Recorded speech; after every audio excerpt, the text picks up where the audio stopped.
Assalamualaikum warahmatullahi wabarakatuh.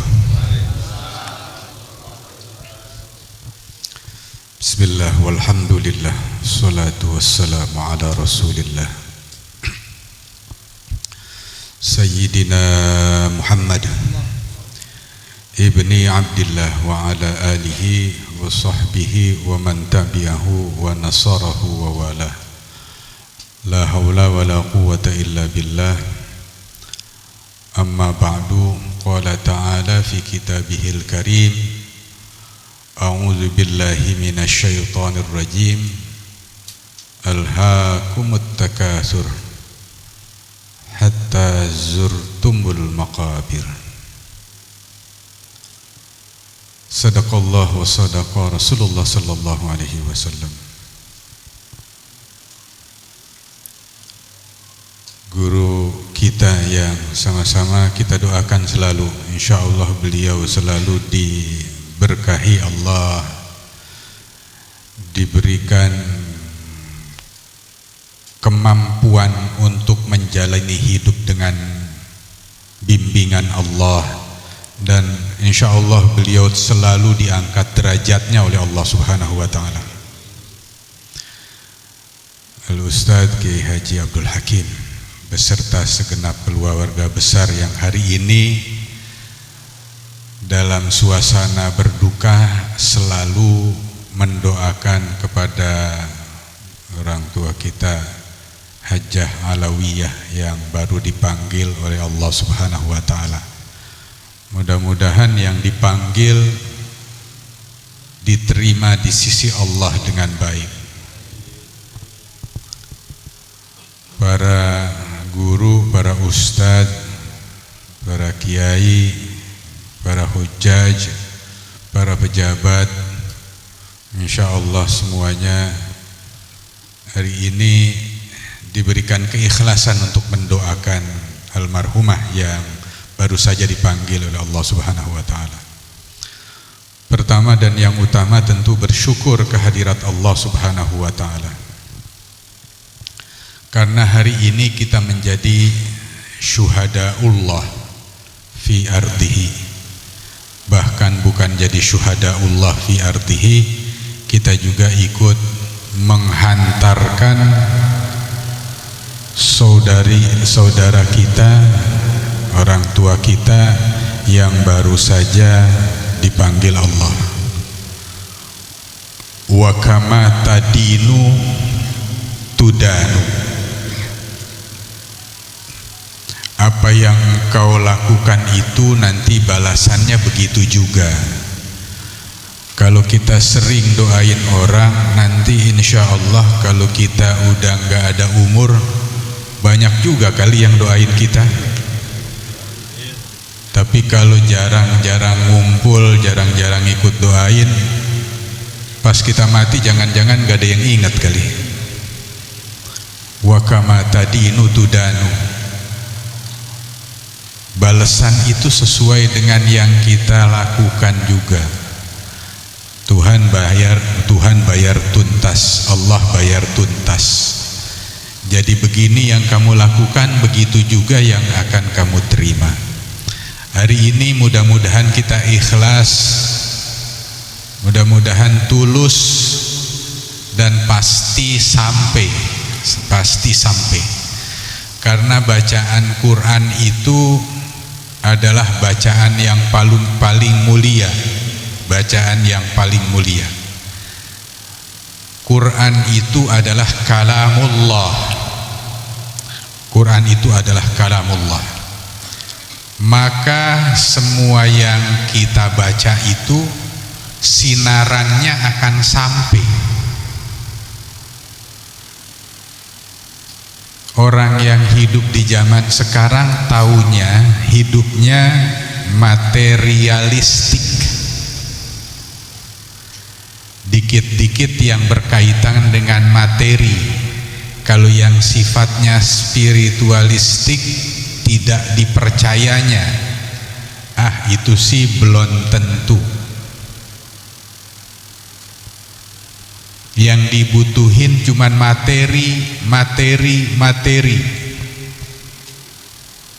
Giliran pendekatan kepada yang kuasa, katanya emang benar nanti akan terjadi apa yang diceritakan dalam kitab-kitab suci. Itu belum tentu, yang penting yang di depan mata kita. Itu kata orang materialistik yang hidup di zaman ini. Maka yang dilakukannya mengumpulkan seluruh kemampuannya untuk dunia aja, untuk dunia aja. Padahal kalau kita ilustrasiin, kalau kita gambarkan di dunia aja, kadang-kadang duit setumpuk nggak ada artinya kalau kepala kita lagi pusing banget, pusing 7 keliling. Ditumpukin di kepala kita duit setumpuk, nggak hilang tuh pusing. Jadi kadang-kadang cuman makan obat atau minum obat di warung yang harganya cuman paling 1.000 perak. Kata orang katanya, kok murah amat obatnya, kok murah amat obatnya. Iya begitu. Bagaimana orang yang lagi mencari selamat di air yang banjir, air yang dalam, dilemparin duit 100.000 selembar dia tolak, tapi dikasih ban bekas jadi deh. Padahal boleh jadi ban bekasnya itu dibuang-buang sama dia kemarin. Tiba-tiba pas lagi kebanjiran, ban bekas itu justru berguna. Hidup itu begitu. Pada saat seseorang menghadap kepada Allah, bukan ini, bukan itu, yang dibutuhin adalah doa.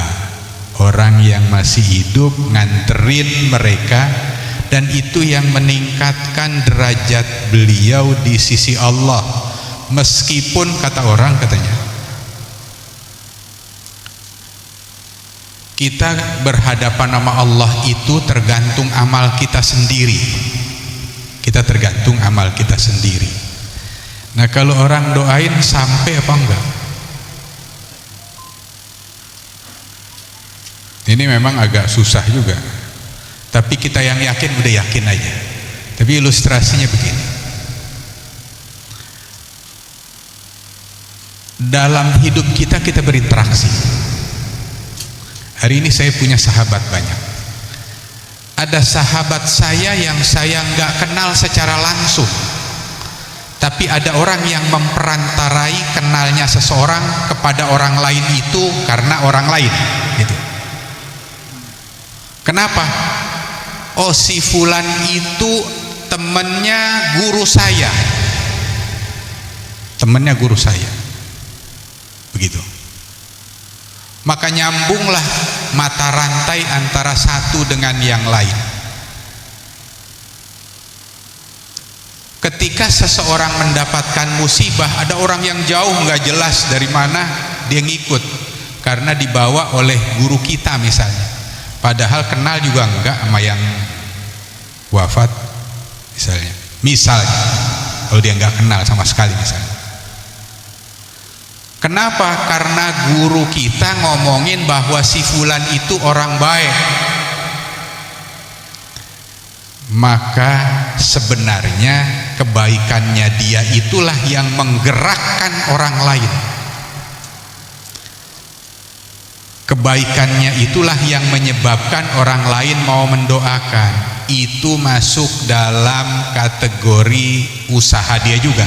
Coba kalau dia nggak baik, ada orang yang disebut misalnya, disebut si fulan wafat, si fulan wafat, yuk kita ke sono yuk. Kalau catatannya kurang baik, boro-boro mau doain, boro-boro mau takziah, kita bilang enggak dia mah biang kerok, kita bilang gitu bukan? Dia anak kagak bener, kagak. Tapi kalau orang yang baik, usaha orang yang usaha yang wafat itu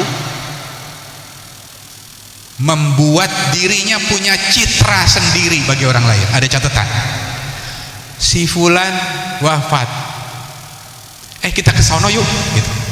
Kita doain yuk. Kenapa kita harus doain? Karena orang yang wafat itu telah melakukan perbuatan yang menyebabkan hati kita punya catatan, saya datang gitu. Nah, hari ini orang tua kita Hajah Alawiyah segini banyak yang datang. Insya Allah itu bagian dari amal baik dia. Waktu dia hidup tuh kita mungkin pernah dengar, orang tua kami nih Hajah Alawiyah, dia katakan misalnya punya kesan orang baik dan lain sebagainya. Baik dan tidaknya itu usahanya beliau. Baik dan tidaknya itu usahanya beliau. Alhamdulillah beliau orang baik. Sehingga dengan tulus dan dengan ikhlasnya bacain ayat Quran, ada yang sejuz, ada yang yasin, ada macam-macam. Insya Allah semua diterima oleh Allah Subhanahu wa ta'ala. Jadi hari ini ketulusan mudah-mudahan diterima Allah Subhanahu wa ta'ala. Yang kedua, kita yang masih hidup jangan aman sama kematian. Jangan aman sama kematian. Tiap hari yang kita tunggu cuman mati sebenarnya. Yang lain mah belum tentu. Besok pagi kita mau ngapain? Belum tentu semua. Ada ayat yang mengatakan yang dalam Al-Quran jelas sekali Allah sampaikan. Wa'bud rabbaka hatta ya'tiyakal yaqin. Mengabdi dan beribadahlah kamu, menyembah Allah, menyembahlah kamu kepada Rabbmu sampai kapan? Terus aja, hatta ya'tiyakal yaqin, sampai datang yang paling yakin. Itu istilahnya yang paling diyakini. Apa sih yang paling diyakini?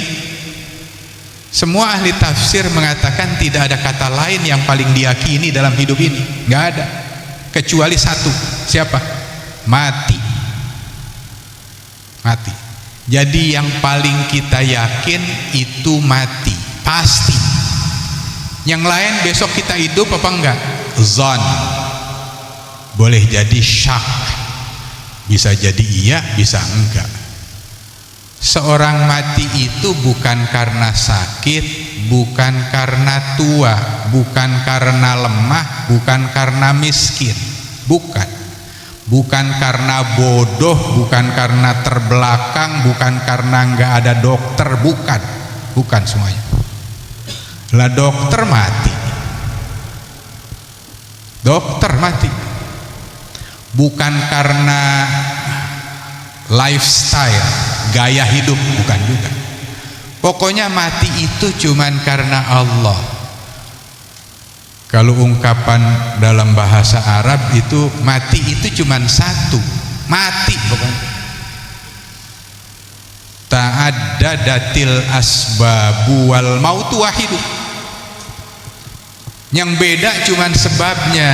Si fulan karena sakit jantung, si fulan karena sakit gula, si fulan karena tabrakan, si fulan karena ini, karena itu, karena ini, karena itu, segala macam banyak. Tapi sebenarnya mati itu satu. Mati itu adalah idza jaa ajaluhum la yastakhiruna sa'atan wa la yastaqdimun. Bukan karena sakit, ada banyak benar orang yang sakit bahkan udah pakai selang di mana-mana. Dari bawah dikasih selang, dari atas dikasih selang, mulutnya ada selangnya, hidungnya ada selangnya, mungkin kalau perlu dari kuping dimasukin selangnya dan lain sebagainya. Tapi manakala belum sampai, maka tidak akan pernah dia mati. Ada orang, kemarin kita baru dengar tuh, ada orang katanya nggak bisa bergerak tuh, koma selama 20 tahun. Dia hidup lagi. Ada pangeran di Arab Saudi, 20 tahun dia, 20 tahun koma. Ukurannya memang mesti udah mati. Kalau kita bilang udah mati, kemarin dia hidup lagi. Tapi ada juga anak muda seger banget, sehat banget, cakep banget, ganteng, cantik banget gitu misalnya. Tiba-tiba kita dengar kemarin dia mati tuh. Padahal kagak ada sakit, nggak ada apa gitu ya. Jadi yang paling penting siapin. Udah siap belum kita ama mati. Gimana caranya nyiapinnya? Ya mudah-mudahan nih bagian dari ibadah kita. Ketemu orang ibadah, silaturahmi ibadah, silaturahmi ibadah. Ketemu guru kita cium tangan, kita lihat dia senyum, insya Allah itu ibadah. Insya Allah itu ibadah. Ngumpul di rumah guru kita, itu bagian dari ibadah. Itu yang disebut wa'bud rabbaka hatta ya'tiyakal yaqin. Yang udah wafat sih kita yakin bahwa dia orang baik, insya Allah, insya Allah. Tapi kita nggak ngerti nih, kita nanti ketika kita wafat ada nggak yang ngajiin kayak gini nih? Ada yang ngajiin kayak gini, tiap malam dikhatamin Quran nggak usah dikhatamin, baca seayat aja, dikirimin sama orang yang wafat, yang udah wafat, itu yang dia lagi butuhin. Itu kalau laksana kita ngumpul di begini nih, tempatnya lagi pengap banget, nyelekep banget. Itu mungkin mirip-mirip sama kita kena hembusan AC kali. Kayak hembusan AC kali gitu rasanya, semeriwing gitu. Betapa sejuknya. Dan itu kalau satu yang baca. Kalau hari ini yang baca 10, hari ini yang baca 100, dan seterusnya, insya Allah rasa sejuk itu akan dikirimkan terus kepada kita, yang insya Allah kalau kita wafat nanti banyak yang doain. Kita cukup bersedih, sangat bersedih. Bagaimana kalau ada orang wafat kemudian gak ada yang ngirimin? Maka itu kata hadis Rasulullah, idza mata bnu adaman qata'a amaluhu illa min salasin. Itu yang kita jaga. Kalau orang udah mati, yang diharapin cuma 3, yang lain putus soalnya. Yang pertama sedekah jariyah, yang kedua ilmun yuntafa'u bihi. Nah, guru kita nih ilmunya insya Allah amalin aja, insya Allah mengalir buat beliau nanti. Dan kita yang udah dikasih ilmu juga alirin lagi kepada orang lain, insya Allah juga nanti itu akan jadi bagian harapan kita. Dan yang ketiga adalah anak soleh yang selalu doain, anak soleh yang selalu doain. Mudah-mudahan kita punya simpenan 3 ini, sedekah jariyah, yang kedua ilmu manfaat. Ilmu itu apa aja, apalagi ilmunya ilmu agama, akan sangat bagus sekali. Ilmu apa aja tinggalin, makanya jangan pelit sama ilmu. Kalau ada orang minta diajarin, ajarin. Insya Allah kalau dia bisa terus diajarin orang lain, terus saja akan mengalir pahalanya kepada kita. Sedekah jariyah juga seperti itu. Dan yang paling akhirnya adalah anak yang soleh.